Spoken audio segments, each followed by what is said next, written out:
ನಿರಂತರ ಸುದ್ದಿಗಳಿಗೆ ಸಬ್ಸ್ಕ್ರೈಬ್ ಮಾಡಿ ನಮ್ಮ ಚಾನೆಲ್. ಈ ಬೆಲ್ ಐಕಾನ್ ನ ಪ್ರೆಸ್ ಮಾಡಿ ತಾಜಾ ಸುದ್ದಿಗಳನ್ನ ಪಡೀರಿ.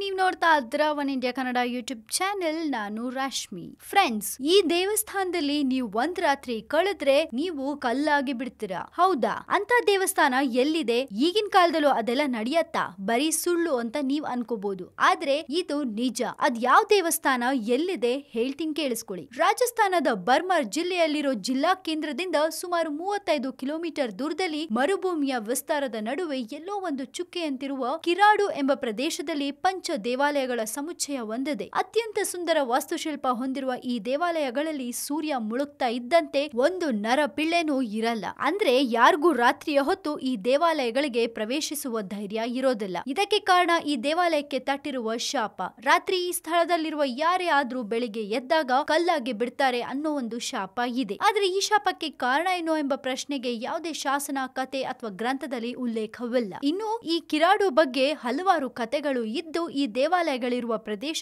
ಎಷ್ಟು ಸುಂದರವಾಗಿದೆ ಅಂದ್ರೆ ಇಲ್ಲಿ ಬಂದವರು ಇನ್ನೂ ಹೆಚ್ಚು ಕಾಲ ಇರಬಯಸ್ತಾರೆ. ಆದ್ರೆ ರಾತ್ರಿಯ ಶಾಪದ ಬಗ್ಗೆ ಇರುವ ಮಾಹಿತಿ ಎಷ್ಟು ಪ್ರಬಲವಾಗಿದೆ ಅಂದ್ರೆ ಯಾರು ರಾತ್ರಿ ಇಲ್ಲಿ ಉಳಿಯುವ ಪ್ರಯತ್ನ ಮಾಡೋದಿಲ್ಲ. ಹಾಗೆ ಯಾರು ಇಲ್ಲಿ ಇರೋಕೆ ಟ್ರೈ ಮಾಡ್ತಾರೆ ಅವರು ನಿಜಕ್ಕೂ ಕಲ್ಲಾಗಿ ಬಿಡ್ತಾರಂತೆ. ಈ ದೇವಾಲಯದ ಆವರಣವನ್ನ ಪ್ರವೇಶಿಸಲು ದೊಡ್ಡದಾದ ಪ್ರವೇಶ ದ್ವಾರವನ್ನ ಸ್ಥಾಪಿಸಿದ್ರು ಇದನ್ನ ಶತಮಾನಗಳ ಹಿಂದೆನೆ ಬೀಗ ಹಾಕಲಾಗಿದೆ. ದೇವಾಲಯಕ್ಕೆ ಪ್ರವೇಶ ಪಡೆಯ ಬಯಸೋರು ಪಕ್ಕದ ಚಿಕ್ಕ ದ್ವಾರದ ಮೂಲಕನೇ ಒಬ್ಬೊಬ್ಬರಾಗಿ ಒಳಗಡೆ ಹೋಗ್ಬೇಕು. ಇನ್ನು ಪುರಾಣಗಳ ಪ್ರಕಾರ ಕಿರಾಡು ಹಿಂದೆ ಕಿರಾಡ್ ಕೋಟ್ ಅಂತ ಕರೆಯಲ್ಪಡ್ತಂತೆ. ಈ ಪ್ರದೇಶವನ್ನ 6ನೇ ಶತಮಾನದ ರಾಜಪೂತ ವಂಶದ ಕಿರಾಡು ಮನೆತನದವರು ಆಳ್ತಾ ಇದ್ರು. ಹಾಗೆ 11 ಮತ್ತು 12ನೇ ಶತಮಾನದಲ್ಲಿ ಈ ಆಳ್ವಿಕೆ ಸೋಮೇಶ್ವರ ರಾಜನದ್ದಾಗಿತ್ತಂತೆ. ಈ ಪ್ರದೇಶದ ಜನರು ಶಿವಭಕ್ತರಾಗಿದ್ದು ಆ ಸಮಯದಲ್ಲಿ ಈ ಪ್ರದೇಶ ಸಮೃದ್ಧವಾಗಿತ್ತಂತೆ. ಪರಿಣಾಮವಾಗಿ ಈ ಪ್ರದೇಶದಲ್ಲಿ ಹಲವಾರು ಶಿವ ದೇವಾಲಯಗಳು ನಿರ್ಮಾಣಗೊಂಡಿವೆ. ಇನ್ನು ವಿದೇಶಿಯರು ಈ ಕೋಟೆಯನ್ನ ಆಕ್ರಮಣ ಮಾಡಕ್ಕೆ ಬಂದಾಗ ರಾಜ ಸೋಮೇಶ್ವರ ತನ್ನ ರಾಜ್ಯವನ್ನ ರಕ್ಷಿಸಲು ಸಾಧು ಸಂತರ ಸಲಹೆಯನ್ನ ಪಡೆಯಲು ಹಲವಾರು ಸಾಧು ಸಂತರನ್ನ ಆಹ್ವಾನಿಸಿದ್ದ.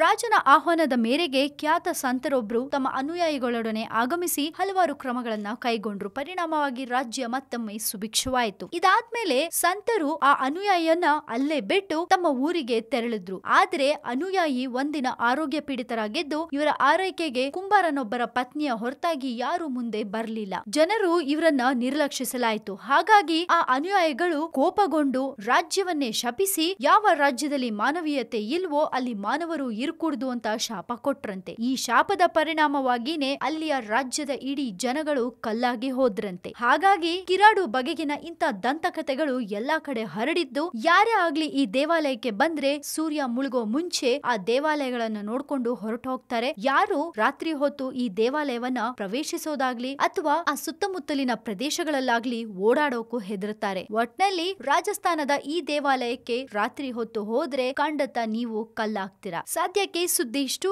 ಇನ್ನಷ್ಟು ಇದೇ ರೀತಿಯ ಸುದ್ದಿಗಳಿಗೆ ನೀವು ಮರಿಬೇಡಿ ಸಬ್ಸ್ಕ್ರೈಬ್ ಮಾಡಿ ನಮ್ಮ one India Kannada YouTube channel. ಜೊತೆಗೆ ಈ ನಮ್ಮ ವಿಡಿಯೋ ನಿಮ್ಗೆ ಇಷ್ಟವಾದಲ್ಲಿ ದಯವಿಟ್ಟು ಶೇರ್ ಮಾಡಿ, ಲೈಕ್ ಕೂಡ ಮಾಡಿ.